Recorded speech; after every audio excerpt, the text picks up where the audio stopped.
What would be a practical approach for developing your shadow? Well, that's a good one. Let's do a little review of Jungian psychology. The first thing is, if you want to know about this, the proper source is Carl Jung's Collected Works, Volume 9,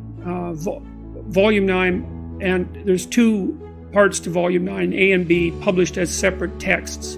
And Volume 9 is called Archetypes of the Collective Unconscious, and the other one is called Ion. But in Archetypes of the Collective Unconscious, there's a good discussion of the persona and the shadow. And the persona, you could say, is a good way of thinking about it. You know, you watch all those rom-coms where there's always kind of a beta male guy who's being real friendly and always failing miserably with the women because basically he's lying to himself and to them. He's a persona. And a persona is the face that you show to the world when you're trying to pretend and to convince yourself and others that you're, I would say, harmless, but we could say a good person. But a good person isn't harmless. A good person is capable of, well, maybe a good person is capable of anything, but is willing to hold that in abeyance. I read this interesting commentary a little while ago on a statement by Christ in the New Testament, and the statement generally interpreted is that the meek shall inherit the earth. But I was looking up the multiple translations of the word meek, and meek is actually derived from a Greek word, of course, because the Bible, at least some of the original forms of the Bible, were in Greek. And that word didn't exactly mean meek. It meant something like those who have weapons and the ability to use them, but determined to keep them sheathed, will inherit the world. And that means that people who are capable of force, let's say, but decide not to use it, are in the proper moral position. And Nietzsche commented on that a fair bit too. You know, he thought of most morality as cowardice, not because morality itself was cowardice, but because most people who are cowards disguise their cowardice as morality, and they claim that their harmlessness, which is actually a consequence of their fear and inability to be harmful, say, or to be dangerous, is actually a sign of their moral integrity. And that's a really bad idea. So, you know, if you're an axe murderer but you don't have an axe, that doesn't mean that you're moral. So now, with regards to, so that's the persona. And the persona is the mask that you wear, and that's what persona means, is the mask that you wear to convince yourself and the world that you're not a terrible monster, so that when you look at yourself in the mirror, you don't have to run away screaming. You know, and you might think, well, that's a bit of an overstatement, but Jung was very interested in phenomena such as, say, the psychological phenomena that would characterize the actions of someone who might be an Auschwitz camp guard, for example. And you know, that's a pretty monstrous form of behavior. And the thing about Auschwitz camp guards is that there's no reason to assume, really, that they were much different than normal people. Now, there would have been exceptions, obviously, and what that means is that perhaps you too could be an Auschwitz camp guard, and perhaps you would even derive some enjoyment out of it, and you might think not, but you shouldn't think not so quickly. And what that also implies is that if you could see what that meant when you looked in the mirror and looked at yourself, you might run away screaming, because you'd have a revelation of just exactly what the human being is capable of.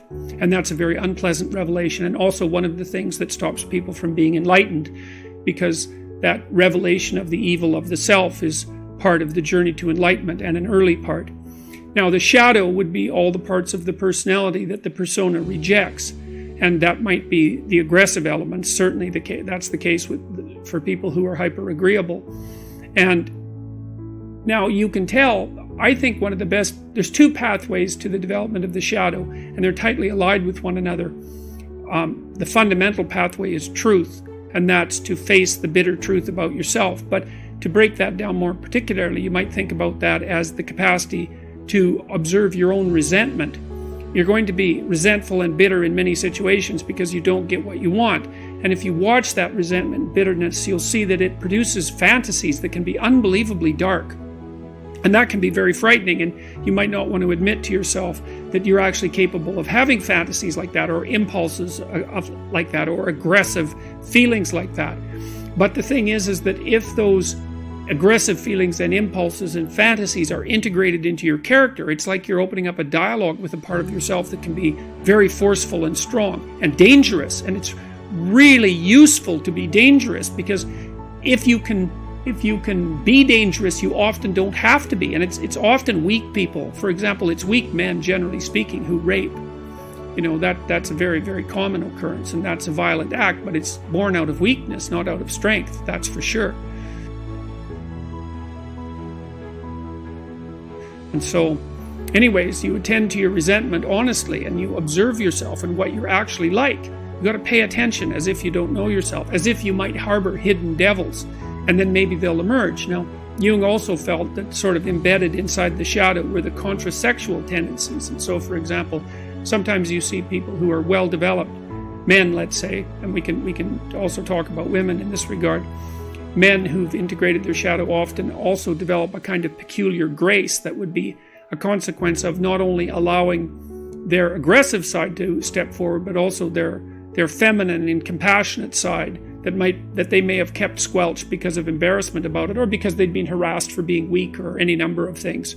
So, but the practical approach for developing your shadow, I would say, is to contemplate and consider your resentment and notice what it says. And because your resentment will also tell you what you have to say. So look at what happened at Google this weekend. James Damore wrote that memo, and you can imagine he was pretty angry and perhaps even somewhat resentful at having to attend that diversity seminar. And I'm really just using this as an example. But what he did was decide that meant that he had something that he had to say, and then look at the consequences of that. Man, it's absolutely unbelievable.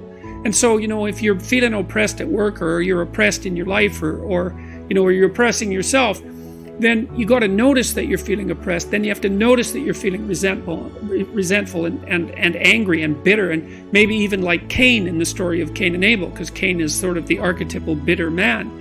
And then you have to decide what it is that you need to do in order to remove from yourself that bitterness. And that usually means that there's something that you have to say. And then you have to say it because your soul depends on it. And not only does your soul depend on it, I would say the fate of the world depends on it. Because, you might be wrong, and then you should be straightened out. Maybe you're just being whiny and you have to talk to somebody about that. But it may be that you're actually detecting something wrong, some tyranny that's directed towards you and other people. And it's like your moral obligation to speak up about it. And so many workplaces become toxic, to use a terrible cliche, because the people in them won't speak up for what they actually want, or they speak up too late, and then they're all twisted up about it, and they're torturing other people because they're so unhappy, and so forth and so on. So, practical approach for developing your shadow fundamentally is radical honesty. And Jung said that a genuine moral effort was a good substitute for psychotherapy.